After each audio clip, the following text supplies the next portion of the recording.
Today we're excited to talk about what I think is a really fun component of equine assisted coaching and something that we highly prize at the Freedom Way. And that is understanding equine communication. I think I wouldn't say all of us, maybe some of us older folks recall. I remember watching. Thanks, Yeah, what are friends for? I know. I remember watching Mr. Ed, and the horse talked, and I thought, oh, just wouldn't that be so amazing to have that kind of communication with a horse? And as we've done this training for a lot of years and have done our own practice for even longer than that, it's really beautiful to recognize They do. the They depth. do They talk. do, right? The depth of communication, and it's far more than just these verbal funny looking mouth movements. Right.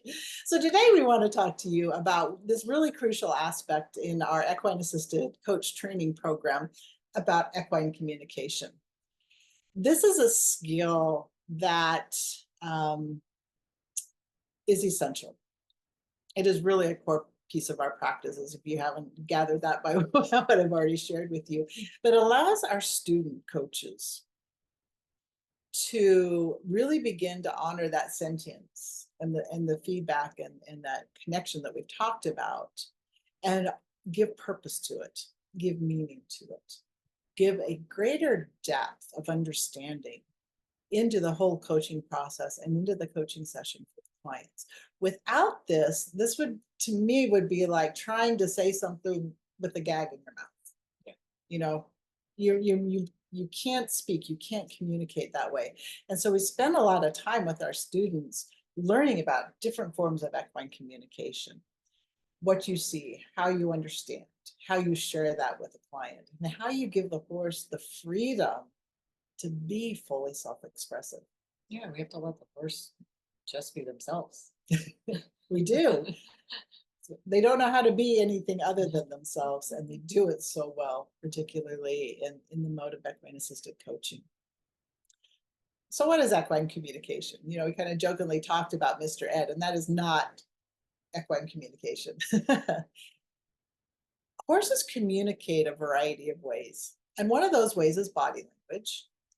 They also use energy, various different vocalizations. They don't speak English or Spanish or French or anything like that, but they do make vocal sounds. And there are also some really subtle cues that you can tune into. And this gives you a vast degree of connection and communication with the horse. It really does during the session. And so our student coaches learn how to speak this language, learn how to understand it, learn what the signals are, how the horses convey their emotions, how they convey their intentions, and how they truly do speak to the client. And it takes some practice. It does. Because there's not the words coming out like Mr. Ed. We do it through the body language and through what we feel and what we notice through watching them. And to talk about the subtle cues that horses will give, imagine a big herd of horses. And one horse flicks its ear. Another horse gets too close, and the other horse might flick its ear or kind of put its ears back a little, and the horse instantly recognizes that. Or something happens on the other side of the herd, and that ripple of energy and knowing goes up, or alertness goes up, and everybody in the herd at the same time responds to that. This is communication.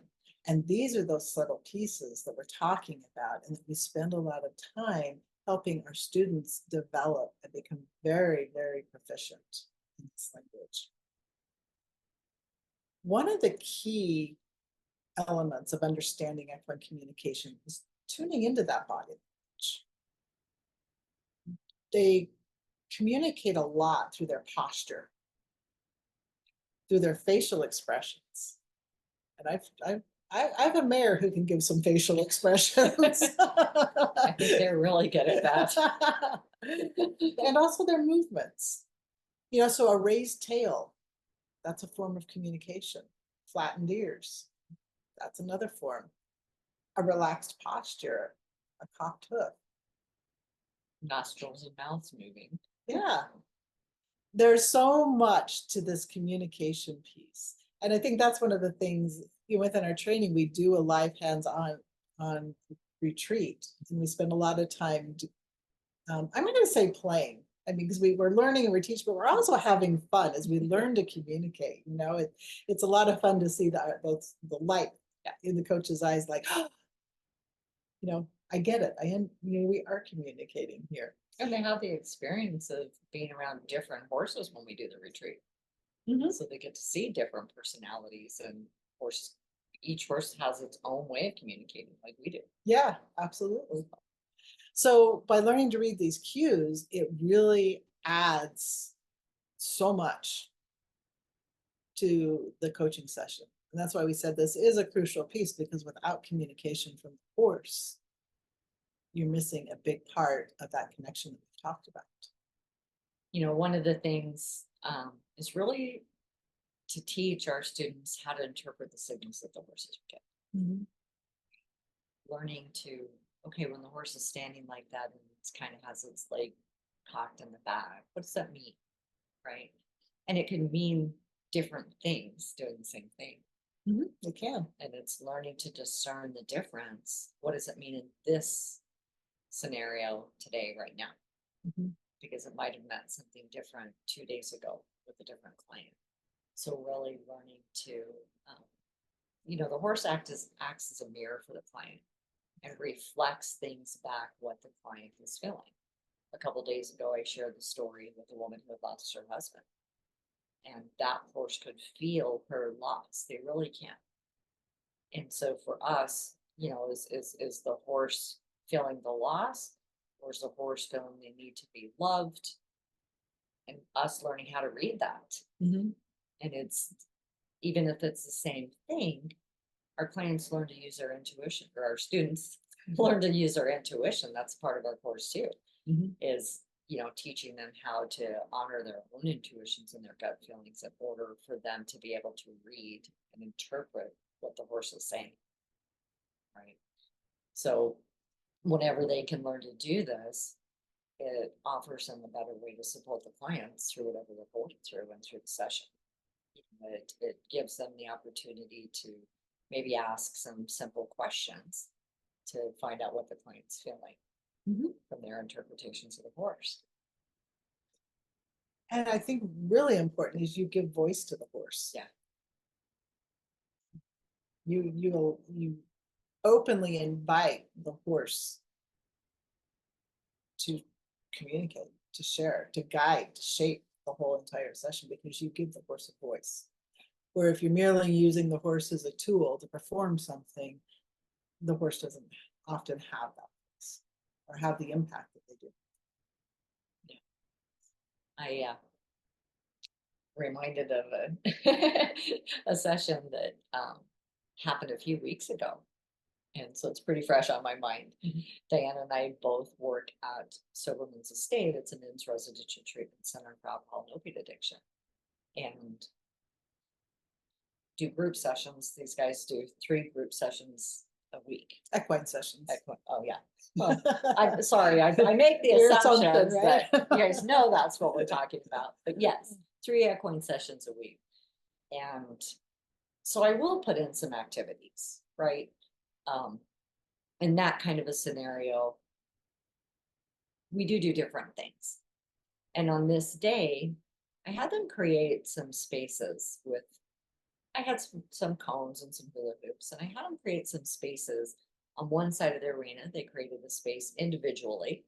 I had a group of 4 men, and individually they created a space that represented their addiction, where they are now. And on the other side of the arena, they created a space that represented their sobriety, their recovery, where they wanted to be. And then they would take a journey with the horse from one space to the other. And they got to decide what the horse represented for them and what their journey looked like. And it's fun that these men get so creative. They do. Sometimes it's as simple as putting one cone up, and sometimes it's elaborate as making this whole chaotic looking mess. They were good fort builders in their younger years. It's kind of fun when they do that. So 2 of the clients had gone, and the horse walked easily with them as they went on their little journey from one space to the other. And the third client got up, and he hasn't been around horses a lot. He was a little bit nervous. Mhm. So he got up and the horse wouldn't move. They were walking with Bailey and she just stopped. And he looked back at the other guys like, what am I doing wrong? He looked to them for help, not me. But he kind of looked to them like, what am I doing wrong? And they all told him, well, just walk. She'll walk. You just watched us. So again, he went to walk off and the horse wouldn't walk. And he finally looked back at me and I'm watching the horse and I could tell the horses, okay, wait a minute, something's going on here because she planted, she wasn't going anywhere. And it just watching her movements and me knowing my horse, right? I could tell that she's literally waiting for him to acknowledge something before he goes.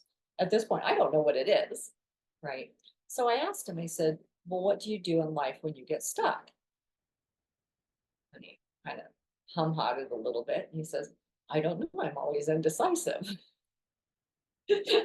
And a couple of the other clients kind of chuckled and I didn't know what was going on. And I said, okay, well, make a decision to move forward. He kind of, okay. He turns around, come on, Bailey, let's go. And she still wouldn't move. So we talked for a minute. And I said, okay, tell me how the indecisiveness shows up in your life. And he said, well, I go to do some things and I stop and ponder about it for a while and I can't make a choice. And I said, okay, well, then let this mare know, acknowledge that's real and that's okay. What can you do to be different? How can you make it different? He says, well, I can start making a decision. I said, right. So make a decision. So he said, come on, we're going to walk through this. And she walked right off with it. Of course, because that's what they do. Once the client can acknowledge something, that's all the horse wants. Don't lie to me. Just be truthful with yourself.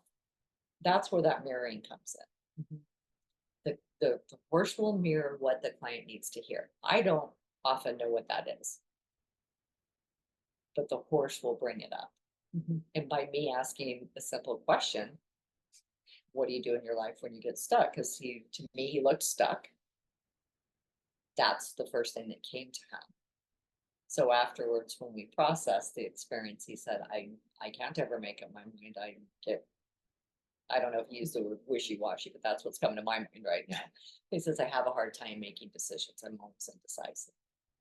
So it was a great awareness for the client.